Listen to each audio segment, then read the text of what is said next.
Au cœur de la savane se trouve une coalition de lions, les Majinguilanais. L'ambiance est trop calme et pesante.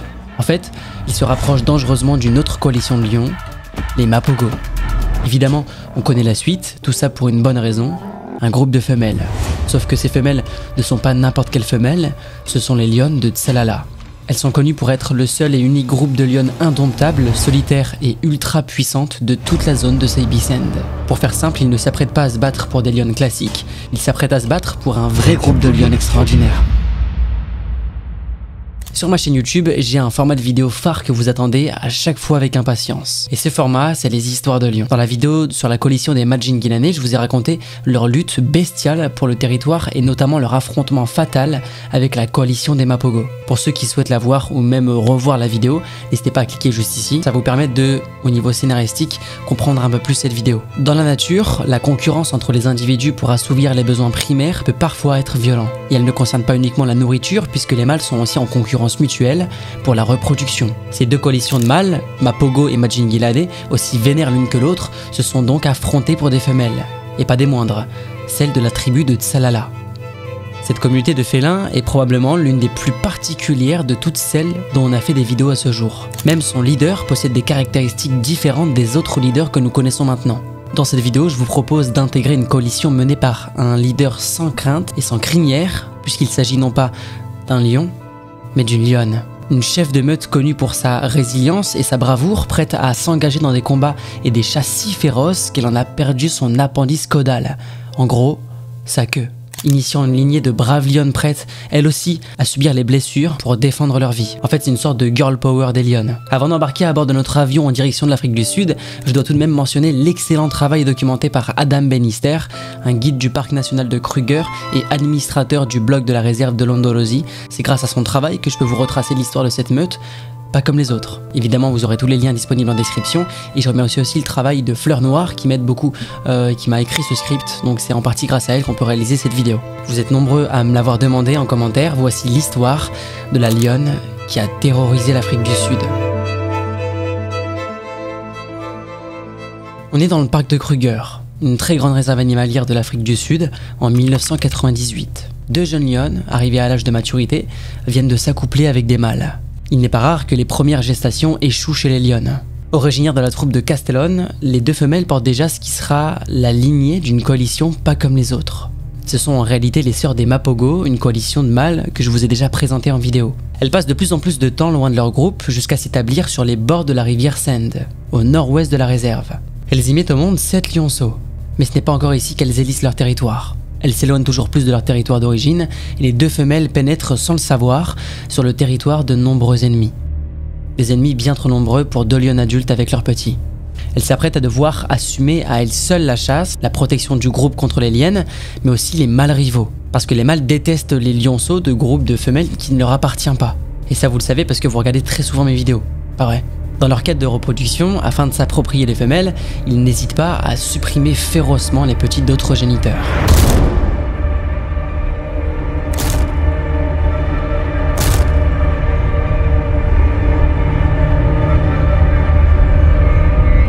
En plus de ça, on parle des Mapogo. Et dans les Mapogo, il y a Mr. T, l'un des lions les plus cruels d'Afrique du Sud. En se déplaçant progressivement, un peu plus à l'est, les deux lionnes pénètrent ainsi sur le territoire de la redoutable coalition de Sparta. La coalition de Sparta compte parmi les coalitions historiques de la réserve. Ils sont connus pour leur combat d'une brutalité sans précédent. Vont-ils tolérer la présence de ces deux femelles errantes avec leurs 7 petits qui ne sont pas les leurs? C'est peu probable. L'inévitable se produit dans un affrontement entre deux lionnes et les mâles de Sparta. Sur les 7 lionceaux, ils arrivent à en éliminer 3. La petite bande est menacée. Et les lionnes rivaux ne sont pas les seuls adversaires de la région. Les hyènes rôdent aussi et guettent un instant de faiblesse pour s'en prendre à l'un de ces grands félins. Car non seulement les lions sont des prédateurs des hyènes, mais ils sont aussi un adversaire de taille concernant les ressources de nourriture. Les hyénidés, de leur nom scientifique, sont aussi des carnivores terrestres. Contrairement à ce que l'on pourrait croire, par contre, ce ne sont pas des canidés. Les hyènes dans le règne biologique, elles n'appartiennent pas à la même famille que celle des chiens. Ce sont précisément des féliformes, une famille qui englobe les félins. Les hyènes sont en quelque sorte les cousines éloignées de nos gros chats préférés, les lions. Dans le sud de l'Afrique, ce sont principalement des hyènes brunes que l'on peut rencontrer. Et les deux lionnes accompagnées de leurs petits les importunent. Un combat s'engage avec une bande de hyènes qui réussit malheureusement à tuer un des lionceaux restants. À la sortie du combat, la troupe est encore plus réduite, plus affaiblie, mais elle persévère. Alors que les deux femelles tentent d'abattre un buffle, pour se nourrir, près du barrage de Metzdam, au sud-ouest de la réserve, l'un des petits s'approche trop près. Il est grièvement blessé à la colonne vertébrale et une lutte inlassable contre la mort commence pour lui. Pour suivre le groupe et tenter de survivre, il persévère pendant un mois, traînant ses pattes arrière pour se déplacer dans la réserve. Malheureusement, il finit par succomber à ses blessures. Bien trop grave pour y survivre, mais inaugure par sa mort la légende de la bravoure et du courage de la tribu des Tsalala. Les deux femelles n'ont plus que 2 lionceaux, le groupe est menacé, plus que jamais. Peu de temps après, l'une d'entre elles est frappée à la tête lors de l'attaque d'un zèbre et meurt rapidement de ses blessures. Fragilisé, le petit groupe se réfugie autour d'un point d'eau dans une zone connue sous le nom de Tsalala Pen. Réduite à une seule lionne et ses 2 petits, les rescapés héritent du nom qui sera jamais leur nom dans l'histoire, la communauté de Tsalala. Pour l'anecdote, Tsalala est un nom local d'un arbre connu très important dans la région, le Bushveld gardenia. C'est pas rare que très généralement les arbres soient des figures importantes des légendes ou des folklores africaines. Accompagnée par sa descendance, la lionne conduit son groupe vers le nord de la réserve. En 2002, tragiquement, un de ses 2 lionceaux restants est trouvé inerte dans la réserve, inutilement mutilé par des braconniers. Réduite à 2 femelles dont une adulte, l'avenir du groupe de Tsalala est plus que jamais incertain, jusqu'à ce que les hyènes frappent encore, près du Tree Camp. Cette fois, c'est l'unique femelle adulte qui succombe à l'attaque, la dernière rescapée fondatrice, la dernière à être originaire du groupe de Castellone. Pour seule survivante de la communauté de Tsalala, une seule et unique lionne. Si elle veut survivre, elle va devoir être prête à faire face à toute l'adversité de son environnement naturel.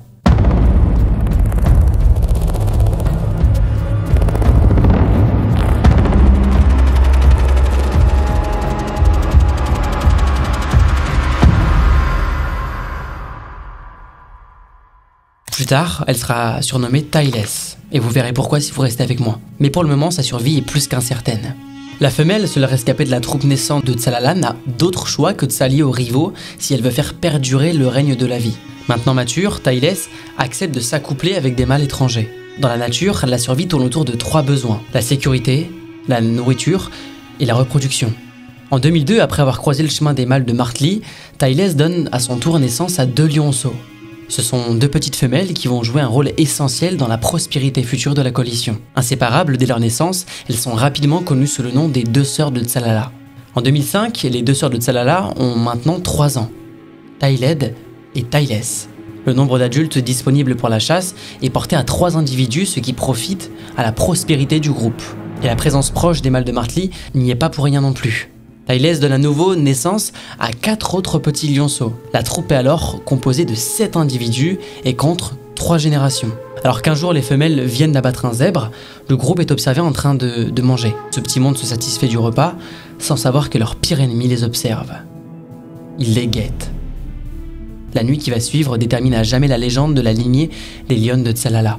Au lendemain matin, les rangers ne retrouvent que la charogne du zèbre et quelques hyènes au ventre gonflé en train de dormir ici et là, mais aucune trace du groupe de Tsalala.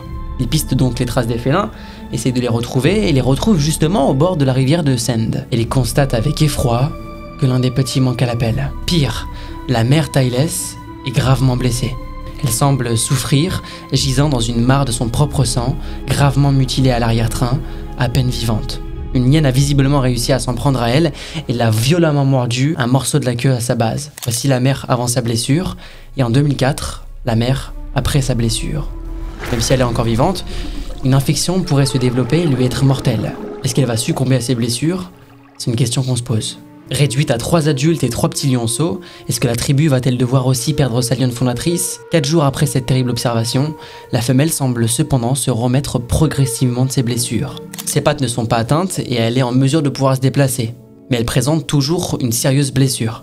Un jour, elle apparaît sans sa queue, ce qui vaut ce terrible nom de Taïlès, ou si vous préférez la femelle sans queue. Les rangers pensent qu'elle a elle-même mâché les restes de son appendice et nettoyé sa propre blessure afin d'empêcher une éventuelle infection. Elle s'est auto-soignée. On peut trouver ça un peu dégueulasse de notre point de vue humain, mais vous, imaginez-vous ronger votre propre main ou votre genou dans un élan désespéré pour survivre? Et bien cette histoire-là, elle existe pour de vrai. 127 heures, sorti en 2010, qui met en scène l'histoire d'un alpiniste américain bloqué par accident dans les canyons pendant une randonnée décide de s'amputer le bras afin de se libérer de sa prison rocheuse. Tout comme notre lionne qui, par son acte, réussit pourtant à survivre. Son acte pousse cependant son corps à l'extrême, et cela montre à quel point la nature peut être puissante et persévérante. La légende de la tribu de Tsalala se répand. Mais rien n'est gagné, la troupe doit encore se maintenir et prospérer. Principalement constituée de femelles et de jeunes lions, elle est encore une proie facile pour les ennemis et les mâles rivaux. Donc elles errent à la recherche de nourriture et de lieux sûrs. Mais deux petits ne survivent pas aux conditions de vie de la tribu. Puis une bande de mâles adverses s'attaque aux derniers lionceaux qui ont été fondés par les mâles de Martli. Tayles est à nouveau seul avec 2 filles, les sœurs Tsalala. En avril 2006 pourtant, l'espoir revient pour la tribu. À l'âge de 3 ans et demi, les filles de Tayles, donc les sœurs Tsalala, donnent à leur tour naissance à leur première portée, également engendrée par les mâles de Martli. Et les femelles de Tsalala restent des cibles de prédilection. D'autres coalitions rôdent toujours autour d'elles dans le but d'agrandir leur territoire. Début 2017, elles sont traquées par des mâles adverses qui ont déjà fait frémir la région entière sur leur passage. Alors pour ceux qui ont suivi, oui, ces mâles sont les oncles de Tayles, car ils sont issus d'une portée précédente, celle de leur mère. On a déjà pu le voir de nombreuses fois, les coalitions de mâles sont prêts à tout pour asseoir leur pouvoir sur les ressources. Elles sont pas non plus à l'abri des attaques d'autres mâles ennemis. Et les Mapogo font leur retour, ils ont décidé de mettre la patte sur les femelles Tsalala. Comme il est le principal géniteur de la descendance des Lionnes, un des mâles de Martli, surnommé Rocky, est mis à mort avant d'être dévoré. Ce comportement est très inhabituel pour être une forme d'extrême intimidation et de domination de la part des assaillants, les Mapogo. Après les Mapogo, si vous avez vu ma vidéo sur eux, ils sont connus pour être l'une des coalitions les plus meurtrières qui n'ait jamais existé sur l'Afrique du Sud. Leur géniteur étant maintenant décédé, les petits des sœurs de Tsalala ont peu de chances de survivre. Ce n'est qu'une question de temps avant que les Mapogo ne s'en prennent à eux. On n'oublie pas que quand une nouvelle coalition de lions prend le contrôle, la première chose qu'ils font, c'est éliminer les lionceaux. Pour que vous compreniez un peu, il y a Tayles, la grand-mère, les 2 filles de Tayles et elle qui viennent de mettre bas. Sauf que la portée est vraiment menacée. Fatalement, l'attaque de ces mâles se produit et parviennent à éliminer quasiment tous les lionceaux de la tribu de Tsalala. Seuls survivent une femelle surnommée Queen et un lionceau mâle. Quelque temps après, Queen disparaît si subitement de son groupe que les rangers la pensent morte. Puis, à l'âge adulte, c'est le dernier mâle survivant qui s'enfuit. Il part probablement fonder sa propre tribu. À nouveau disponible, les sœurs de Tsalala acceptent de s'allier avec les mâles de Mapogo. Elles donnent naissance à 4 lionceaux, chacune. La lignée de Tsalala, toujours vivante, compte maintenant 11 individus. 3 adultes, la grand-mère Tayles, les 2 sœurs de Tsalala, qui ont à elles seules 8 petits. La troupe de Tsalala est en plein essor. Les principaux responsables, Kinky Tail et Mr. T, le duo indétrônable. Vainqueurs des affrontements avec les mâles de Martli, ils ont tout le pouvoir sur les femelles de Tsalala. Dans cette période, la population grandit tellement dans cette région de la réserve que les rangers voient celle des hyènes diminuer. Mais dans la vie, rien n'est jamais acquis, et encore moins dans le règne des lions. En 2010, 5 mâles, jusqu'ici étrangers aux femelles de Tsalala, commencent à affirmer leur domination sur la réserve de Seibisend. Ces mâles, c'est les terribles Majingilanais. Lorsque les jeunes Majingilanais approchent, les Mapogo commencent déjà à se faire vieux. Pour eux, ça commence à être la fin. Ils se sont plus divisés et fragmentés en 2 sous-coalitions, en 2 équipes en gros. Il y a d'un côté Kinky Tail et Mr. T, le duo inséparable, et Makulu, Rasta, Dreadlocks et Pretty Boy. Seuls Kinky Tail et Mr. T sont restés auprès des femelles de Tsalala. Et c'est à ce moment-là que les hostilités commencent. Les 2 vieux Mapogo tentent bien de défendre leur royaume face à ces jeunes intrus. Ils isolent un mâle Majingilanais et réussissent à le tuer.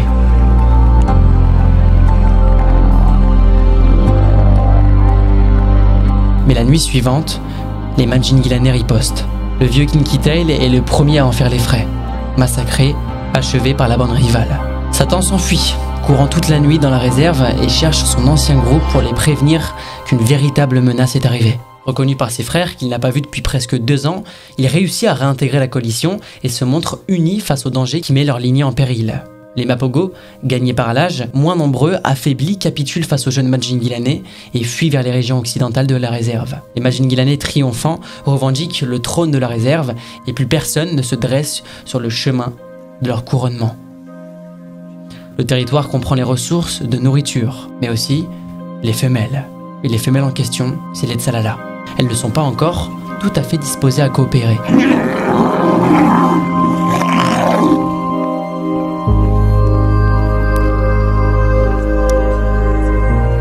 Occupées par leurs petits, descendance des Mapogo, elles ne se montrent pas du tout disponibles pour eux. D'autres jeunes mâles qui composent la bande constituent aussi les rivaux que les Majingilanais ne comptent pas tolérer. Dans une attaque effroyable, ils épargnent uniquement la femelle sans queue, la grand-mère, les 2 sœurs Tsalala et 6 lionceaux assez jeunes et soumis pour ne pas constituer une menace.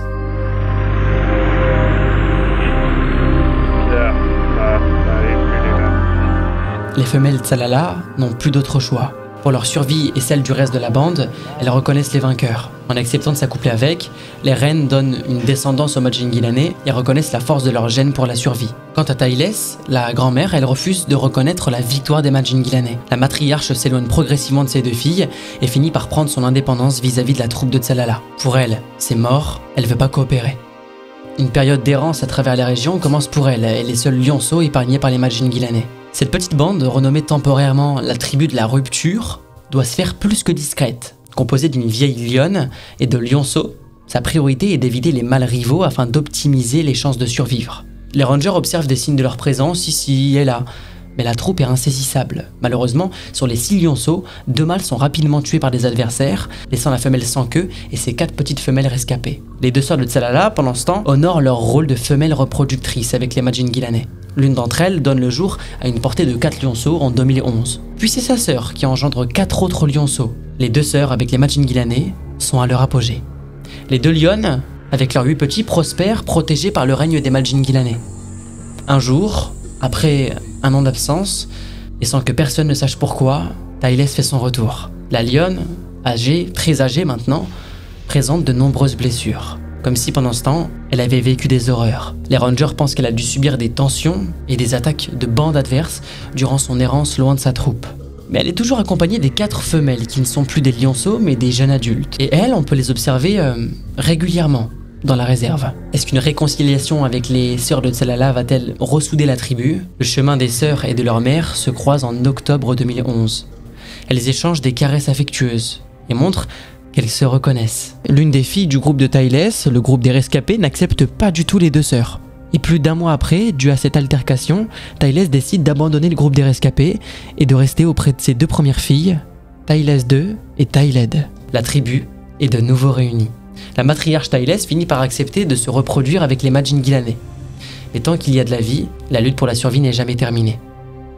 Pendant l'absence de Taïlès, la grand-mère, 2 lionceaux de la portée des sœurs ont déjà été tués durant une chasse au bison.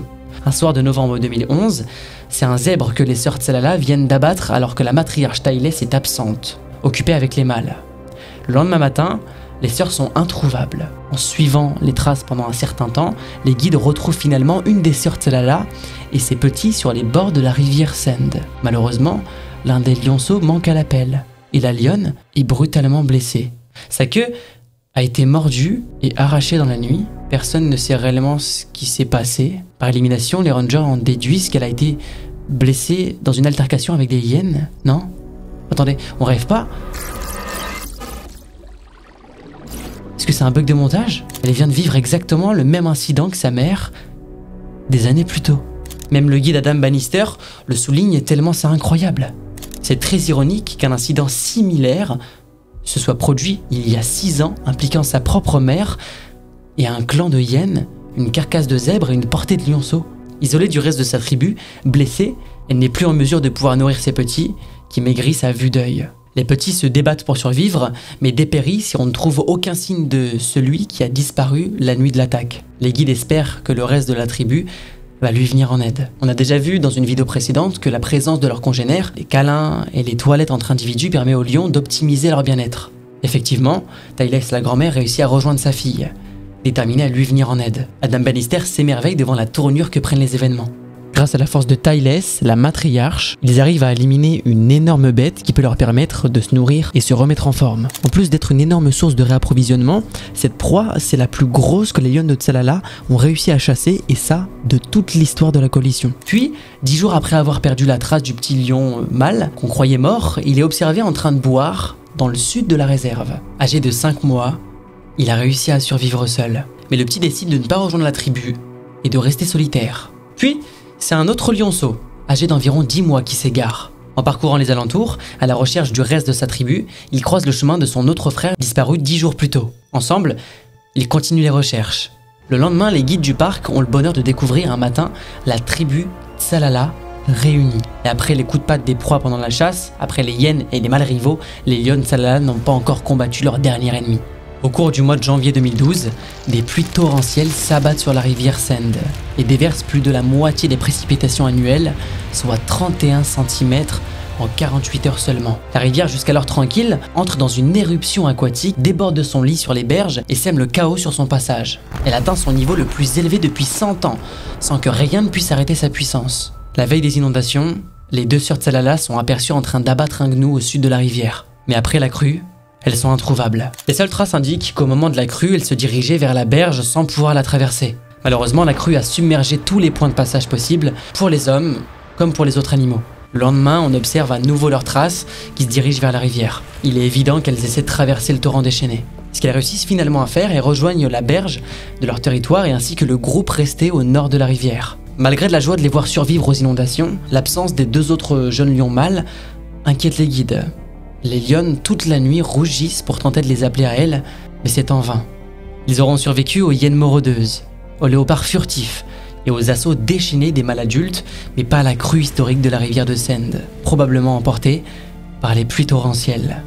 L'histoire de cette troupe incroyablement brave et résiliente nous enseigne qu'il faut vraiment s'attendre à tout dans le règne animal, et surtout dans le règne des lions. Peu de temps après les inondations, 4 jeunes adultes s'éloignent de la tribu et fondent leur propre lignée, les Mangani. Quant aux lionnes de Tsalala, elles continuent d'accroître leur descendance directe. En août 2012, la matriarche Taïlès, âgée de 14 ans, donne naissance à son 12e lionceau. Mais l'âge ne manque pas de la rattraper. Et en 2013, ayant atteint l'âge de 15 ans, elle commence à suivre le groupe avec difficulté. Un jour qu'elle croise la tribu des Mangani, qui déguste une carcasse de zèbre, elle tente de se joindre au festin. Un an après s'être séparée de la tribu de Tsalala, les Mangani ont désormais leur propre portée de lionceau. Et ils ne comptent pas partager leur butin avec cette vieille lionne. Mais il s'agit d'une parente. La tentative de Taïlès pour se joindre à ce repas tourne au carnage lorsque les femelles Mangani s'en prennent à elle et la mutilent. Ses restes sont retrouvés le lendemain à Markley Pools, un endroit où la tribu de Tsalala avait l'habitude de passer du temps. La légendaire matriarche, la femelle Taïlès, n'est plus. Les reines sont maintenant ses filles, Taïled et sa sœur.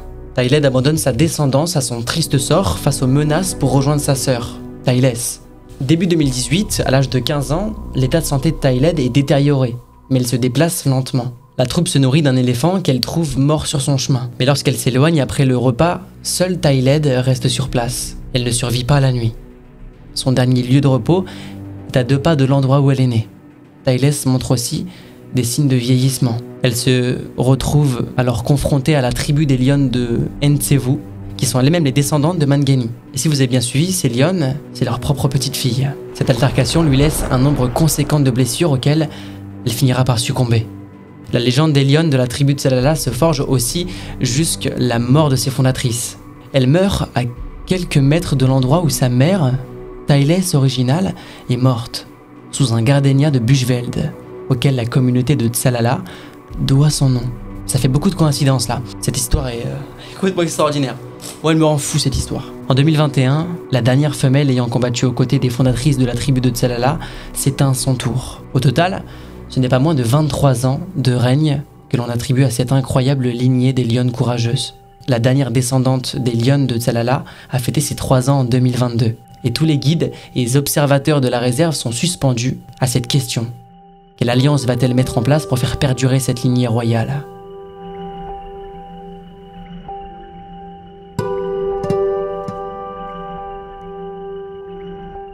Merci infiniment les amis pour cette petite vidéo, de m'avoir accompagné pendant, je pense, une bonne vingtaine, trentaine de minutes. J'espère que cette histoire vous a plu, elle est complètement folle, je pense que c'est l'une des histoires les plus extraordinaires de Lyon, de Lyon ou je ne sais quoi. C'est la première histoire de Lyon, mais on va mettre tout dans le même paquet, c'est complètement fou.